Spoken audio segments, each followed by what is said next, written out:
সুপ্রভাত বন্ধুরা, চলে এসেছি আবারও একটা নতুন ভিডিও নিয়ে। আশা করি তোমরা সবাই ভালো আছো।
দেখো, সেই বিয়ে বাড়ি কবে থেকে বলছি তোমাদের, কবে থেকে আসছে আসছে আস্তে আস্তে করে হয়ে গেল। এটা আমার বড় মামার ছেলের বিয়ে। তো খুবই আশা করছি খুবই মজা হবে। জানি না কতটা কি করতে পারবো, আগের থেকে আগাম না ইয়ে করাই ভালো, ফিঙ্গারপ্রিন্টস। তো যাই হোক, তো আশা করছি ভালোভাবে কাটাবো। এবার কতটা কি হবে তোমরা দেখতেই পাবে।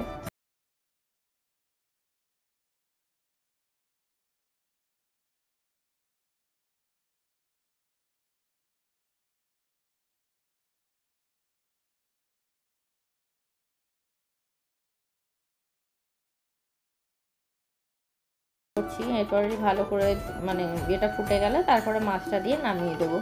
আর লাস্টে একটু ঘি দিয়ে দেবো, যেহেতু পটল দিয়েছি তো ওই জন্য লাস্টে একটুখানি ঘিও দিয়েছিলাম। তো সেটা তোমাদের সঙ্গে শেয়ার করা হয়নি, তো তবে দিয়েছিলাম পরে, লাস্টে একটুখানি সামান্য ঘি দিয়ে দিয়েছিলাম, নামানোর পরে দিয়েছিলাম।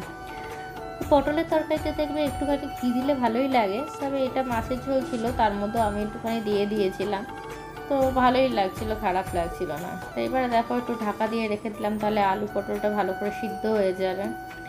আর এই দিকে দেখো, এখন টিফিনের জন্য বানাবো এই সুজির উপমা বানিয়ে নেবো। কী রোজই নিয়ে যাব চিড়ে মিড়ে, আর কি নিয়ে যাব, তাই জন্য আজকে ভাবছি একটু চিড়ের উপমা করে নিয়ে যাই।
উচ্ছে সিদ্ধ দিয়েছি আর এই মাছের ঝোল দিয়ে ভাত, সেই জন্য ঝোলটা একটু বেশি করেই রাখলাম। তো এই আর কি। তো দেখো হয়ে গেল মাছের ঝোলটা। এবার মাছের ঝোলটা নামিয়ে রেখে দেবো, দিয়ে পরে কড়াইটা মেজে নেবো। আর ওইদিকে যে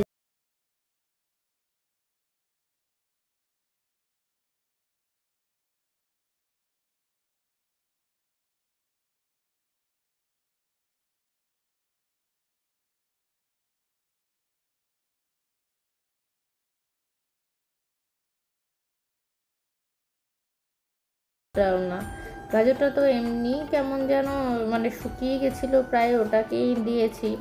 অল্প একটু ছোট্টই ছিল, তো সিদ্ধ হয়নি বলে একটুখানি সামান্য করে জল দিয়ে দিলাম। তাহলে জল দিয়ে দিলে কী হবে, একটু জল দিয়ে ঢাকা দিয়ে দিলে তাড়াতাড়ি করে সিদ্ধ হয়ে যাবে। সেই জন্য এবার ঢাকা দিয়ে রেখে দিয়েছিলাম কিছুক্ষণের জন্য। তারপরে ঢাকাটা খুলে দেখলাম যে হ্যাঁ, তো এবারে পুরোপুরি আলু আর গাজর দুটোই ভালো করে সিদ্ধ হয়ে গেছে। আর এদিকে দেখো জলটাও পুরো শুকিয়ে গেছে ঢাকা দিয়ে রাখা।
তখন মাঝে মধ্যে আমি লাল লাল না লাগলো, আমি মাঝে মধ্যেও ওরকম জল দিয়ে ভিজে দিয়ে রেখে দিই, তাহলে খুব সুন্দর পরিষ্কার লাগে, একদম চকচকে হয়ে যায়।